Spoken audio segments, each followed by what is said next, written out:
Hello everyone, I'm Divya and today's video will be about the equipments that I use to film my YouTube videos. So without further ado, let's begin. यहाँ पे ना मैं आपको अलग अलग product show करने वाली हूँ जो मैंने YouTube के पर्पस से लिए थे, जिनमें से कुछ को मैं काफ़ी ज़्यादा इस्तेमाल करती हूँ, मुझे बहुत पसंद में आते हैं और कुछ को मैंने ज़्यादा यूज़ नहीं किया है। तो सबके प्रोज एंड कॉन्स मैं डिटेल में आज डिस्कस करने वाली हूँ। Let's start off with this one. So ये है mic and this one is from Grenaro. तो इस तरीके का कुछ ये दिखाई देता है। ये ना इस तरीके के बॉक्स में आता है। इसके अंदर 2 माइक होते हैं और एक ये कनेक्टर होता है जो आपको अपने फ़ोन में कनेक्ट करना होता है। यहाँ से ये ऐसे ओपन हो जाता है and this is the actual box. So यहाँ पे एक कनेक्टर आता है जो कि अभी मेरे फ़ोन पे लगा हुआ है। ये रहा एक माइक और यहाँ पे भी एक और माइक आता है जो मैंने अभी लगाया हुआ है। ये ना ब्लूटूथ ईयरफोन्स की तरह ही काम करता है। जैसे होता है ना ब्लूटूथ ईयरफोन का डब्बा होता है, उसी में आप सीधे डाल दो एंड फिर वो इस बॉक्स से ही चार्जिंग ले लेते हैं। तो उसी तरीके का इसका मैकेनिज्म होता है। इस बॉक्स को आप चार्ज कर सकते हो। यहाँ पे स्लॉट दिया होता है, USB-C पोर्ट है ये एंड कोई भी आप अपना चार्जर लगा के चार्ज कर सकते हो।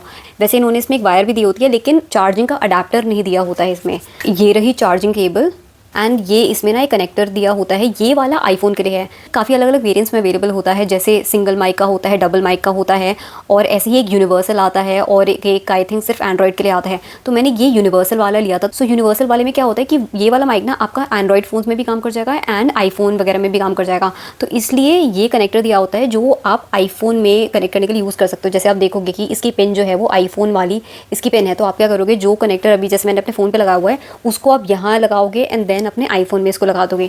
तो ये वाला आपका एंड्रॉइड के साथ भी काम कर जाएगा एंड आईफोन के साथ भी काम कर जाएगा। मैं डिटेल्स वगैरह ना वैसे डिस्क्रिप्शन बॉक्स में भी डाल दूंगी, यहाँ पे भी मेंशन कर दूंगी, लेकिन एक बार पढ़ के बता देती हूँ। This is called Grenaro J13 wireless universal version. ठीक है, तो जब आप लेने जाओगे ध्यान से देख लेना कि कौन सा वर्जन आप ले रहे हो। यूनिवर्सल लेना है या फिर नॉर्मल वाला लेना है, 2 माइक वाला लेना है, सिंगल माइक वाला लेना है। मैंने 2 माइक का इसलिए ले लिया था कि just to be on the safer side कि अगर एक की बैटरी ख़त्म हो जाए या खो जाए, ख़राब हो जाए तो मुझे दोबारा से ख़रीदना ना पड़े। ये मुझे आई थिंक 2200 रुपीज़ का पड़ा था इफ़ आई रिमेंबर करेक्टली, लेकिन हाँ 2000 के अबव ही था, 2000 समथिंग रुपीज़ का था। जो सिंगल माइक वाला आ रहा था ना वो आई थिंक 1700-1800 ऐसे का रिटेल करा था। ये मैं लगभग आपको 1 साल पहले की बात बता रही हूँ। अच्छा, तो मैं अपना एक्सपीरियंस बता दी हूँ कि क्या मुझे ये पसंद आया या नहीं। तो इन शॉर्ट मुझे तो काफ़ी पसंद आया, मुझे कोई भी ऐसा इश्यूज़ नहीं हुए हैं। तो इससे पहले जब मेरे पास माइक नहीं था ना तो मुझे कॉमेंट्स आते थे कि एक माइक ले लो, क्वालिटी बेटर हो जाएगी, क्योंकि मेरी ना आवाज़ कम आती थी इसमें। बिकॉज ऑब्वियसली आप जब फ़ोन से रिकॉर्ड करोगे तो वो उतना क्लियरली रिकॉर्ड नहीं कर पाता है एंड वॉल्यूम थोड़ी सी कम आती है। सो वॉल्यूम अच्छे से नहीं आती थी उसमें। एंड एक दिक्कत और ये होती थी कि बैकग्राउंड नॉइज़ बहुत ज़्यादा आती थी। तो मैं फ़ैन्स वगैरह तो ऑफ़ कर ही लेती थी बिकॉज फ़ैन्स की नॉइज़ तो बहुत आती है माइक पे।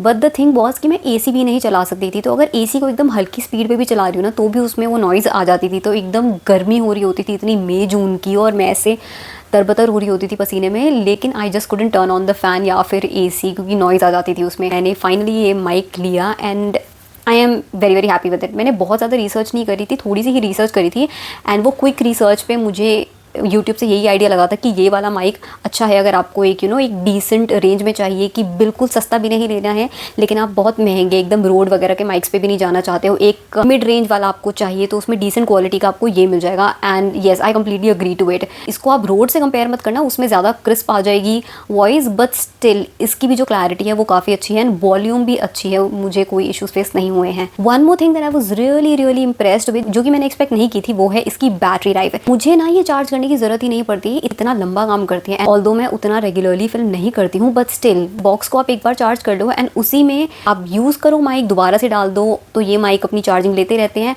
एंड बहुत बार चल जाते हैं। मतलब आप इतनी बार पुल कर लोगे उस डब्बे से, डब्बे की बैटरी जल्दी से ख़त्म नहीं होगी। मेरे केस में तो ये है कि कई महीनों बाद जाके उस बॉक्स की बैटरी फुली ख़त्म होती है। तो बैटरी लाइफ से मैं बहुत ज़्यादा खुश हूँ। ये जो माइक है ना इस तरीके का, ये तो इसको माइक आता है, यहाँ पे ब्रांडिंग दी है, यहाँ पे ना ये लाइट जलती है, साइड में इसका ये बटन दिया होता है, आपको थोड़ी देर प्रेस करके रखना होता है तब ये ऑन हो जाता है एंड यहाँ पे लाइट जलने लग जाती है। और पीछे ऐसे क्लिप दी होती है तो आप इस क्लिप से कहीं भी अटैच कर सकते हो। मैं इसे उल्टा लगाती हूँ, अदरवाइज वो ब्रांडिंग दिखती रहती है, लाइट दिखती रहती है, तो मैं इसे उल्टा करके लगाती हूँ। यहाँ ना साइड में इसके भी USB-C पोर्ट है, ये भी, तो आप डायरेक्टली इससे भी चार्ज कर सकते हो। मैं इसको वैसे सिंगल कभी ऐसा चार्ज नहीं करती, सीधा बॉक्स को ही चार्ज कर लेती हूँ। वो काफ़ी कन्वीनियंट रहता है कि एक ही बार आपको चार्ज करना है एंड दोनों ही माइक चार्ज होते रहेंगे ऑटोमेटिकली। जब मैंने ये लिया था ना मुझे सिर्फ एक प्रॉब्लम लगी थी, जो मेरा इनिशियल इंप्रेशन था कि ये जो है ना इसमें कोई मैग्नेटिक क्लोजर नहीं है। सो आई थिंक अगर मैग्नेटिक क्लोजर होता तो ये ज़्यादा सेफ़ रहता, बट अभी तक मुझे ऐसी कोई दिक्कत नहीं आई क्योंकि मैं हमेशा इसे बॉक्स में ही डाल के रखती हूँ ना, तो इसलिए मुझे कोई भी दिक्कत नहीं आई है। बट हाँ, अगर इसमें एक मैग्नेटिक क्लोजर भी हो जाता तो और भी अच्छा हो जाता, लेकिन it hasn't turned out to be a bummer for me at least. So do I like it? Yes, I love it. And will I recommend it? Of course. If you have the budget and if you're really looking out for a mic in this range, then you can definitely check this out. Okay, now move on करते हैं एक tripod की तरफ या फिर एक stand की तरफ। तो मैंने जो अपनी यूट्यूब जर्नी स्टार्ट करी थी ना, तो उस टाइम पे मेरे पास जो सामान था ना, मैं उन्हीं को यूज़ करके वीडियोस फिल्म करने की कोशिश करती थी। उस टाइम पे मेरे पास एक गोरिल्ला ट्राईपॉड हुआ करता था जो स्टार्टिंग में बहुत फेमस हुए थे। सो आई यूज़ टू यूज़ दैट और वो काफ़ी अच्छा था, लेकिन वो फिर बाद में मेरे भाई ने खो दिया था। तो then we had another tripod, वो भी ढंग से काम कर रहा था बट फिर वो टूट गया। तो finally I had to buy another tripod. Now मुझे कोई बहुत महंगे ट्राईपॉड में इन्वेस्ट नहीं करना था। I wanted a portable tripod and जो कम रेंज का भी हो। मैंने दैट कुआ की मिस की वीडियो में देखा था एंड उन्होंने रेकमेंड किया था ये वाला ट्राईपॉड जो कि मैंने अभी लगाया हुआ है, and this is from Portronics. तो ये ना एक वो सेल्फी स्टिक वाला ट्राईपॉड है कि मतलब ये एक ऐसा डंडी वाला ट्राईपॉड है। इट इज़ नॉट दैट वो 3 पैरों वाला ट्राईपॉड, ये एक ऐसी लंबी सी डंडी होती है, मतलब ऐसे एक्सपैंडेबल होता है, ऐसे आप खोलते चले जाओगे एक्सपैंड हो जाएगा। एंड नीचे से इसके छोटे छोटे से 3 पैर होते हैं और ये जब आप बंद करना चाहो ना तो आप ऐसे करके फिर इसे ऐसे फोल्ड कर सकते हो और ये ईजिली बंद हो जाता है। मैं इसे अपने फ़ोन के साथ यूज़ करती हूँ। इस ट्राईपॉड के साथ ना मेरे मिक्स्ड एक्सपीरियंसेस रहे हैं। इसके अपने प्रोज भी हैं, कॉन्स भी हैं। सबसे बड़ा इसका प्रो है इसकी पोर्टेबिलिटी, कि आप इसको कहीं भी कैरी कर सकते हो। इसको सेटअप करना बहुत ईजी है एंड फिर से दोबारा से बंद कर देना बहुत ईजी है। तो छोटा बन जाता है, पोर्टेबल होता है, काफ़ी पतला सा रहता है ना, तो आप इसे कहीं भी कैरी कर सकते हो। तो जैसे मैं अपने बैग में इसको डाल लेती हूँ, या फिर अगर आप एक decent size handbag carry कर रहे हो ना, आपको व्लॉगिंग करनी है तो आप उसमें भी इसको डाल सकते हो। एक ठीक ठाक जो एक मिड साइज़ वाला हैंड बैग होता है ये उसमें भी फिट आ जाता है। मैंने कैरी करके देख भी रखा है। So portability is number 1 pro of this tripod. जगह नहीं घेरता है, कहीं भी फिट हो जाएगा ये। डाउन साइड इसकी मुझे क्या लगी कि ये उतना ज़्यादा स्टेबल नहीं है, क्योंकि जैसे मैंने कहा कि ऐसा सिंगल स्टिक की तरह आता है, इसमें 3 बड़े बड़े पैर नहीं होते हैं, तो स्टेबिलिटी उतनी नहीं मिल पाती है।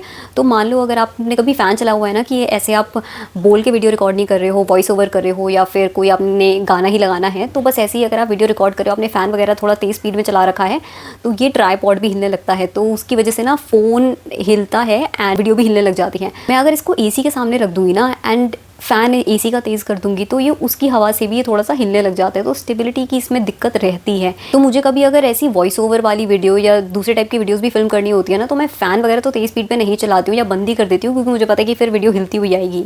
इसके ना कुछ और भी फीचर्स है जो कि जब आप लेने जाओगे इसको Amazon वगैरह पे, तो वहाँ पे आपको दिखेंगे एंड आपको काफ़ी इंटरेस्टिंग लग सकते हैं एंड मे बी आप उसकी वजह से इसको खरीदो। लेकिन पहले ध्यान से सुन लो उनके कॉन्स क्या हैं। ये ऐसे 2 लाइट्स के साथ भी आती हैं। से अगर आपने फ़ोन ऐसा हॉरिजॉन्टली माउंट कर रखा है ना, जैसे मैंने अभी अपना फ़ोन ऐसे रखा हुआ है, तो फ़ोन ऐसे होगा ना, तो उसके ऊपर और नीचे से ऐसे ये 2 लाइट्स आ जाएंगी।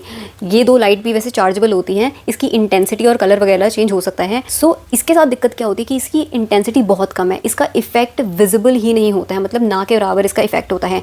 ये लाइट्स ना आपको तब दिखाई पड़ेंगी वीडियो में जब आप एकदम अंधेरे में फिल्म करोगे, कि अंधेरा और फिर आपने इसकी लाइट जला दी तो आपको दिखेगी। बट सपोज आप आर्टिफिशियल लाइटिंग में फिल्म करो कि आपके रूम में ऑलरेडी लाइट है, चाहे वो सीलिंग लाइट हो या नॉर्मल कोई भी लाइट हो, बल्ब हो, ट्यूब लाइट हो, एंड फिर आप इसके साथ फिल्म करोगे तो इसकी लाइट दिखाई ही नहीं पड़ती, इसका इफेक्ट ही नहीं आता है।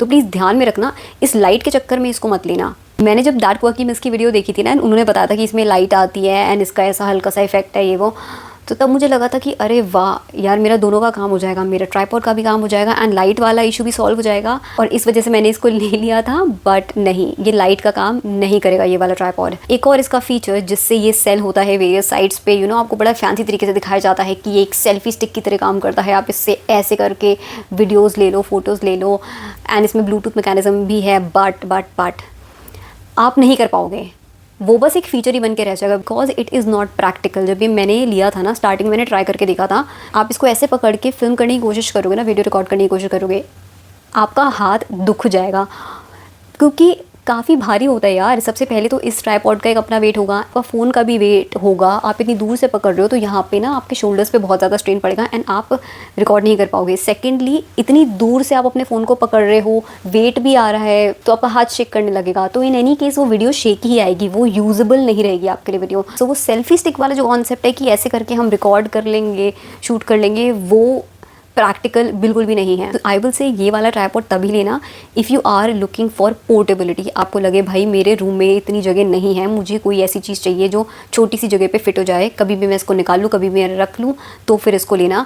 बाकी जो आलतू फालतू के फीचर्स है ना, कि लाइट हो गई, इसका सेल्फी स्टिक हो गया, ब्लूटूथ हो गया, इन सारी चीज़ों की वजह से इसको मत लेना। If you want a really stable tripod, तो वो जो प्रॉपर ट्राईपॉड्स आते हैं ना बड़े वाले, वो ही लेना, उन्हीं में स्टेबिलिटी मिलती है।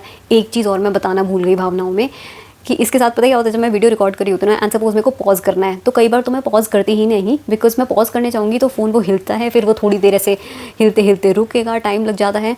तो मैं सोचती हूँ कि चलो छोड़ो, वीडियो चलती रहने दो, मैं एडिट कर दूँगी इसको, बट मैं फिर ऐसे पॉज नहीं करती, बिकॉज वो करने जाऊँगी फिर ये फ़ोन ऐसा हिलने लग जाएगा। फिल्म कर रहे हो, आपको बार बार पॉज करना है, कुछ करना है, फ़ोन पे कोई नोटिफिकेशन आ गया, कुछ आ गया, फ़ोन छीनने लग जाओगे हल्का सा, तो ये मूव होने लग जाएगा, फिर वो थोड़ा आपको स्टेबल करना पड़ेगा, तो इसमें टाइम लग जाता है। So if stability is your concern then फिर ये वाला मत लेना। Okay, now since we are talking about light, मैं एक लाइट के बारे में ही बात कर लेती हूँ, जो कि स्पेसिफिकली मैंने अपनी यूट्यूब के लिए ली थी। This is a clip on light because I want portable items, ठीक है। I am not a full time YouTuber, तो मुझे तामझाम नहीं चाहिए किसी भी एस्पेक्ट में। हर एक चीज़ मैं चाहती हूँ कि पोर्टेबल हो, फटाक से मैं निकालूँ, फटाक से मैं रख लूँ। तो मैंने ये पोर्टेबल लाइट ली बिकॉज ये रिंग लाइट के कंपैरिजन में सस्ती भी पड़ती है, एंड रिंग लाइट जितनी तामझाम वाली चीज़ें नहीं होती है, आप ईजिली इसको अटैच कर सकते हो। सो ये ऐसे क्लिप के साथ आती है ना, तो जैसे मेरा फ़ोन सामने रखा है तो मैं अपने फ़ोन के ऊपर ये ऐसे क्लिप कर सकती हूँ। सो ये आप कहीं भी क्लिप कर सकते हो, चाहे तो फ़ोन पे ही कर दो, आसपास कहीं पे रख लो। यहाँ पे ना इसके ऑप्शंस दिए होते हैं, तो ये एक ऑन ऑफ का बटन हो गया, ठीक है, लाइट ऑन हो गई। आप एक तो ये वाला होता है, ये इसकी इंटेंसिटी कंट्रोल करने के लिए, एंड दूसरा वाला बटन जो है वो कलर को कंट्रोल करने के लिए, कि आपको वार्म चाहिए या फिर आपको कूल चाहिए, तो आप अपने अकॉर्डिंग कितनी इसकी वार्मथ रखनी है, कितनी इसकी इंटेंसिटी रखनी है, वो सारी चीज़ें आप कंट्रोल कर सकते हो ना। इसके साथ मुझे दिक्कत क्या आई, जैसे अभी आपने कैमरे पे देखा कि इसकी इंटेंसिटी सही है, मतलब इसके साथ वैसे वाला इशू नहीं है वो जो ये छोटी छोटी लाइट्स के साथ था, तो इंटेंसिटी इसकी ठीक आती है। बट ये ना आपको इवन लाइट नहीं देती है, ये एकदम ऐसे मुंह पे एक जगह पे चमका देती है लाइट, तो इसलिए ना ये नेचुरल नहीं दिखती है। दिख रहा था कि सामने मुंह के पास ही लाइट लगा के फिल्म किया गया है। वो रिंग लाइट वाला जो एक इफेक्ट आता है ना, कि वो एक इवन लाइट देती है, और हम जो वीडियोस में, यूट्यूब वीडियोस में देखते हैं कि इवनली लाइट आ रही होती है, वैसी वाली नहीं दिखाई देती। इसके साथ ये होता है कि मुंह पे दिख रही होती है लाइट। ये वाली जो है ना, वो आपको तभी काम आएगी अगेन जब आप अंधेरे में हो एंड आपको ढंग से लाइट अवेलेबल नहीं है, तभी आपको काम आएगी। आप कहोगे कि अगर इतना ज़्यादा मुंह पे चमक रही है लाइट तो उसकी इंटेंसिटी कम कर दो, लेकिन ऐसा नहीं हो पाता है। मतलब मैंने ट्राई करके देखा था, इंटेंसिटी कम करो ना तो क्या होता है कि फिर ढंग से लाइट ही नहीं आती वीडियो में, इसका पता ही नहीं चलता। फिर जो आपकी रूम की लाइट होगी आपको वही दिखाई देगी, इसका इफेक्ट आपको अलग से नहीं दिखेगा। और अगर आप इसकी इंटेंसिटी बढ़ा दोगे तो मुंह पे ही अलग से चमकने लग जाएगी लाइट। ये बहुत अजीब सा दिखता है कि आपके मुंह पे फिर ना या तो एकदम ट्यूबलाइट वाला वाइट कलर आ रहा होता है, या फिर एकदम ही ऐसा पीला पीला कलर आ रहा होता है। तो I will not recommend this thing. ये वाली लाइट आपको मैक्सिमम तब काम में आएगी जब आपको आउटडोर्स फिल्म करना है, अंधेरे में फिल्म करना है, तब। ये कहूँगी कि अगर आपको इंडोर्स ही फिल्म करना है एंड ऐसी कोई आर्टिफिशियल लाइट्स चाहिए तो फिर आप रिंग लाइट ही लेना। मेरे अकॉर्डिंग वो एक बेटर ऑप्शन है, क्योंकि वो आपको इवन लाइट देगी। एंड रिंग लाइट में भी ध्यान रखना, जो एकदम सस्ती वाली रिंग लाइट होती हैं वो उतना ढंग का इफेक्ट नहीं देती, तो थोड़े से उसमें पैसे इन्वेस्ट करने पड़ते हैं ताकि लाइट इवन आ जाए एंड इंटेंसिटी भी ढंग की आ जाए। By the way, I forgot to tell you, this is from the brand hyphen और hyphen, I don't know how to exactly pronounce this. ये वाली लाइट ना वैसे मैंने कई यूट्यूबर्स की वीडियोज़ में देखी थी, मतलब जब वो रिकमेंडेशन वीडियोज़ बनाते हैं ना, तो उनकी रिकमेंडेशंस में मैंने इसको देखा था, तब जाके इसको लिया था, but I was disappointed with this, तो मैं तो इसको रेकमेंड नहीं करूँगी। अब बात करते हैं मेरे फेवरेट इक्विपमेंट की, जिसने मेरी वीडियो की क्वालिटी को सच में एम्प अप कर दिया, and that is my phone, जिससे मैं अभी रिकॉर्ड कर रही हूँ। And this one is from Samsung, it is called Samsung Galaxy S23 ultra. मैंने स्टोरेज वेरिएंट इसका लिया था 512 GB because I needed space for videos. इसको लिए हुए मुझे 2 साल से ऊपर हो चुका है एंड अभी तक ये बहुत अच्छे से चल रहा है। And this is my primary phone, तो ऐसा नहीं है कि सिर्फ यूट्यूब वीडियोज़ के लिए है, नॉर्मल यूसेज के लिए भी मैं इसी को यूज़ कर सकती हूँ। This is the only phone that I have. In case you want to know कि इसकी वीडियो की क्वालिटी कैसी है, तो आप ये वीडियो तो देख ही रहे हो, आप मेरे चैनल की बाकी वीडियोज़ भी देख सकते हो, kind of as a sample की इसकी क्वालिटी कैसी आती है। मैं शॉर्ट्स पोस्ट करती हूँ, मतलब जिसमें मैं खुद नहीं होती हूँ एंड सिर्फ प्रोडक्ट शॉर्ट्स वो होते हैं, वो मेरे बैक कैमरा से लिए गए होते हैं, तो उससे आपको इसकी बैक कैमरा की क्वालिटी पता चल जाएगी। एंड जो मैं ऐसी वाली वीडियोस रिकॉर्ड करती हूँ, सिट डाउन वीडियोस, ये मैं फ्रंट कैमरा से बनाती हूँ, बैक कैमरा से नहीं बनाती, बिकॉज मेरे को अपने आप को देखना होता है कि मेकअप कैसा दिख रहा है, कलर्स कैसे दिखाई दे रहे हैं, तो इसलिए ये सारी वीडियोस फ्रंट कैमरा से रिकॉर्डेड हैं। एंड मैं अभी ये पोर्ट्रेट मोड में रिकॉर्ड कर रही हूँ, एंड मोस्टली मैं पोर्ट्रेट मोड में ही रिकॉर्ड करती हूँ ऐसी सिट डाउन वीडियोज़। पहले शॉर्ट में बता देती हूँ एंड देन फिर हम स्टोरी डिस्कस करेंगे। क्या मैं इसकी क्वालिटी से सेटिस्फाइड हूँ? 100%। मतलब मेरे को कोई भी शिकायत नहीं है इसकी क्वालिटी से। I just love the camera quality of this phone, जिस तरीके के कलर्स ये प्रोड्यूस करता है, एंड ऑल्सो इसमें कोई लैग नहीं आता, बिकॉज मैं एडिट भी इसी पे करती हूँ, लेकिन कभी भी मुझे कोई लैग फेस नहीं हुआ है। जो मैं नॉर्मली इसको यूज़ करती हूँ, कोई भी काम हो, मुझे कोई इसमें दिक्कत नहीं आती है। Everything goes very very smoothly on this phone. अब चलते हैं हम स्टोरी पे। तो हमेशा से ना मैं एक एंड्रॉयड यूज़र ही थी, तो मैंने अलग अलग ब्रांड्स के फ़ोन्स ट्राई किए हुए थे, थोड़ी कम रेंज वाले ही। When I was a student obviously I wasn't buying expensive phones right. देन एक टाइम पे क्या हुआ कि जब मेरा फ़ोन ख़राब हो गया था तो फिर मैं सर्च करी थी कि ठीक है अब क्या लेना है। एंड मेरा छोटा भाई जो है वो आईफोन यूज़र है एंड उसको बहुत ज़्यादा पसंद है आईफोन। एंड वो हमेशा तारीफ़ें करता रहता था कि अच्छा इसकी पिक्चर क्वालिटी ऐसी है, वीडियो क्वालिटी ऐसी है, कि अच्छा इसमें ये फीचर है वो फीचर है। तो उससे काफ़ी ज़्यादा इन्फ्लुएंस होकर ना मैंने फिर सोचा कि अच्छा इस बार मैं आईफोन लूँगी, क्योंकि बाकी सब लोग भी इतनी तारीफ़ करते उसकी कैमरा क्वालिटी एंड घर पे भी मेरा भाई तो हमेशा कर ही रहा था उसकी तारीफ़। तो मैंने कहा ठीक है आईफोन पे स्विच करते हैं। आई न्यू कि इसके साथ काफ़ी ड्रॉबैक्स आते हैं, बिकॉज एंड्रॉइड में जो आपको फ्लेक्सिबिलिटी मिलती है, इतनी सारी चीज़ें आप कर पाते हो वो आप iOS में नहीं कर पाते हो। बट आई वाज लाइक चलो कोई नहीं, एक बार उन सारी चीज़ों को सैक्रिफाइस करते हैं एंड यहाँ iOS पे स्विच करके देखते हैं, एटलीस्ट मेरे को क्वालिटी तो एकदम अच्छी मिल जाएगी। उस टाइम पे फिर मैंने लिया iPhone 11, जो उनका नॉर्मल बेसिक वर्जन आता है ना, मतलब प्रो वगैरह वो सब मैंने नहीं लिया था, बस बेसिक वर्जन लिया था iPhone 11 का। और ये जब लॉन्च हुआ था मैंने तब नहीं लिया था, उसके कई साल बाद जाके मैंने लिया था। एंड यू नो तब तक ग्रेड्स क्योंकि ड्रॉप हो जाते हैं, तो तब जाके फिर मैंने वो iPhone 11 लिया था। To my surprise and to my disappointment उसकी क्वालिटी मुझे अपने लिए उतनी पसंद नहीं आई।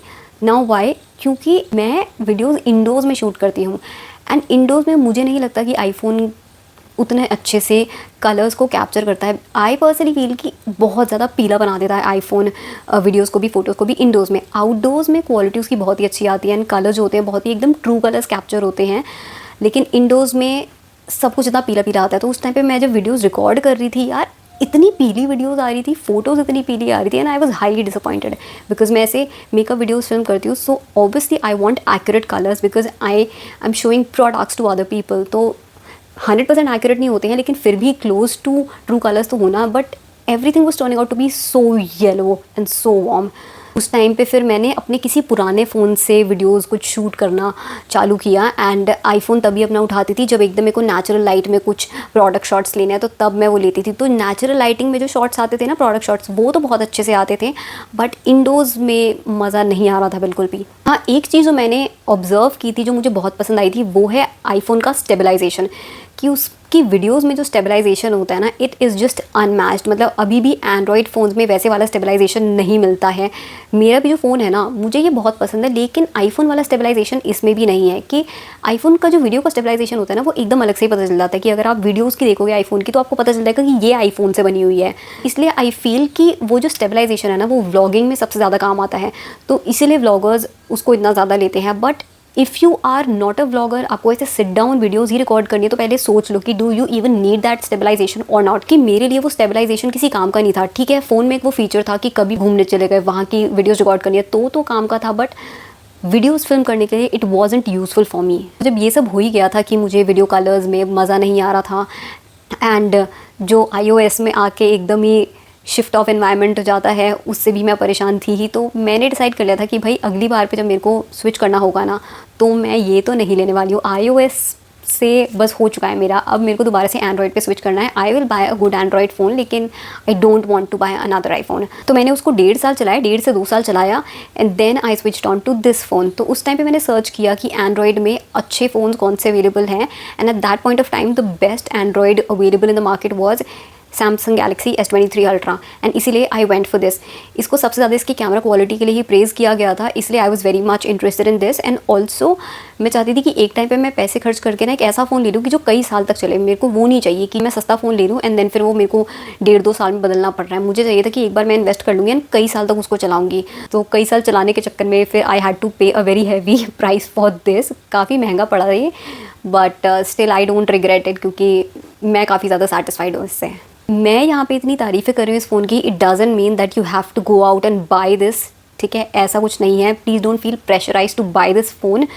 आई am just telling you the pros and cons of the equipments that I already own. ठीक है, इस वीडियो का मतलब ये नहीं है कि अगर आप यहाँ पे कुछ देख रहे हो एंड आपको कुछ समझ में आ रहा है तो आप उसको फिर लेने के लिए चले जाओ, या फिर you start saving up money two by these things. मैं सिर्फ यही कहूँगी कि अगर आप सही में इन्वेस्टमेंट करने जा रहे हो एक फ़ोन पे या फिर कैमरा पे, तो प्लीज़ पहले ढंग से रिसर्च कर लेना एंड अपनी भी रिक्वायरमेंट्स देख लेना।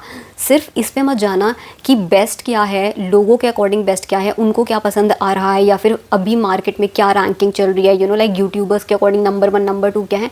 आप अपनी रिक्वायरमेंट्स भी देख लेना कि आप वो किस चीज़ के लिए ले रहे हो, एंड देन फिर एक डिसीजन लेना। सो ये आईफोन वर्सेस एंड्रॉयड की डिबेट में या फिर आईफोन वर्सेस सैमसंग की डिबेट में मेरा ये ओपिनियन है कि अगर आपको व्लॉगिंग के लिए फ़ोन चाहिए या फिर आपने मोस्टली आउटडोर्स रिकॉर्ड करना है तो iPhone will be a good option for you, it will be the best option for you, क्योंकि एज आई मेंशन उसकी stabilization is the best in the market. Android में वैसी स्टेबलाइजेशन नहीं मिलती है। एंड ऑल्सो आउटडोर्स में जैसे वो कलर्स कैप्चर करता है आईफोन, वो बहुत ही नेचुरल होते हैं, एकदम ट्रू होते हैं वो।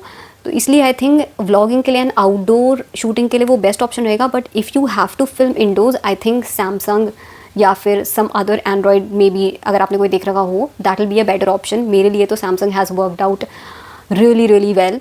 इंडोर्स अच्छे से कलर को कैप्चर कर लेता है, लाइट ढंग से बैलेंस कर लेता है। अभी जैसे मैं नेचुरल लाइटिंग में यहाँ पे फिल्म कर रही हूँ एंड अच्छे से कलर्स आ रहे हैं, मतलब बहुत ही बैलेंस्ड लग रहा है, ओवर एक्सपोज नहीं है और ऐसा भी नहीं है कि बिल्कुल लाइट की कमी हो रही है, ऐसा नहीं कि एक तरफ से ही लाइट आ रही है, बहुत ही बैलेंस दिखाई दे रहा है कलर। मुझे तो कोई दिक्कत नहीं है इससे, I am very satisfied with it.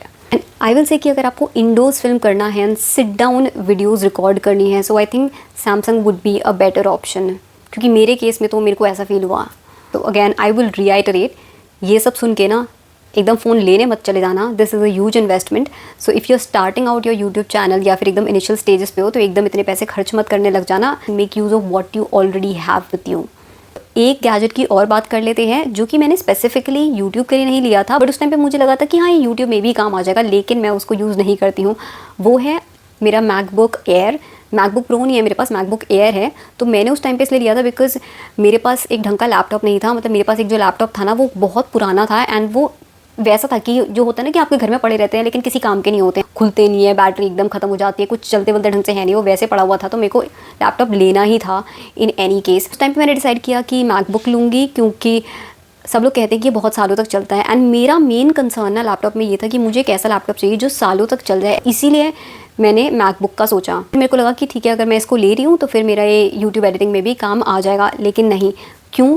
Because आप जब इसको लोगे तो आपको इसमें सॉफ्टवेयर्स भी डालने पड़ेंगे एडिटिंग के। तो चाहे आप अडोबी का सॉफ्टवेयर ले लो या फिर जो मैकबुक का ही अपना खुद का वो आता है ना एडिटिंग सॉफ्टवेयर आता है, I am forgetting the name, लेकिन उसको भी आपको परचेज करना पड़ेगा। तो एडिटिंग अगर आप ढंग से करना चाहते हो तो आपको सॉफ्टवेयर्स परचेज करने पड़ेंगे।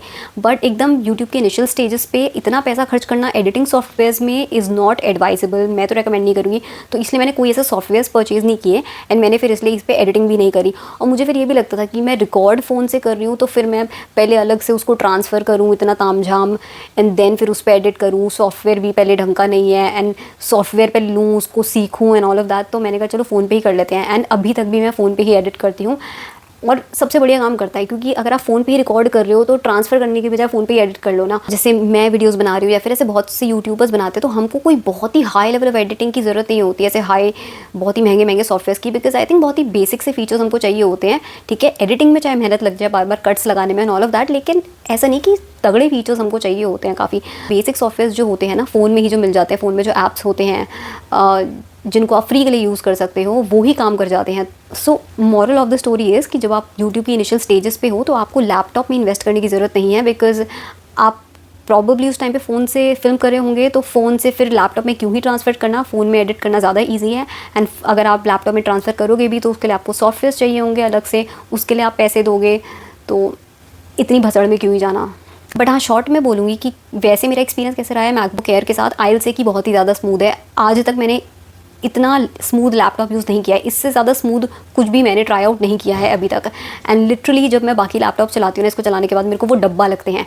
बट अगैन इसका कौन फिर वो हो जाता है कि एक तरफ मेरे को विंडो चलाना है, एक तरफ ये चलाना है, दोनों बिल्कुल ही एकदम ज़मीन आसमान का फ़र्क हो जाता है। इनकी कीपैड्स अलग होते हैं तो दिक्कत बहुत होती है, तो इसलिए मैं इसको ना फिर भी उतना यूज़ नहीं करती हूँ। अच्छा, बार बार इसकी बात करी तो एक बार दिखा देती हूँ, ये वाला है मेरे पास। सो इसलिए मैं इसको इतना यूज़ नहीं करती क्योंकि मेरा हाथ विंडोज़ लैपटॉप में सेट हो चुका है, you know, shortcuts and all of that, उन सारी चीज़ों में सेट हो चुका है। तो मैं इसको चलाने जाती हूँ तो एकदम ऐसा हो जाता है कि हाथ सेट ही नहीं हो पाता है। तो इसको कम ही यूज़ करती हूँ मैं। बट हाँ, स्मूथनेस वगैरह उसका कोई इशू नहीं रहता, बहुत ही एकदम मक्खन की तरह चलता है लैपटॉप।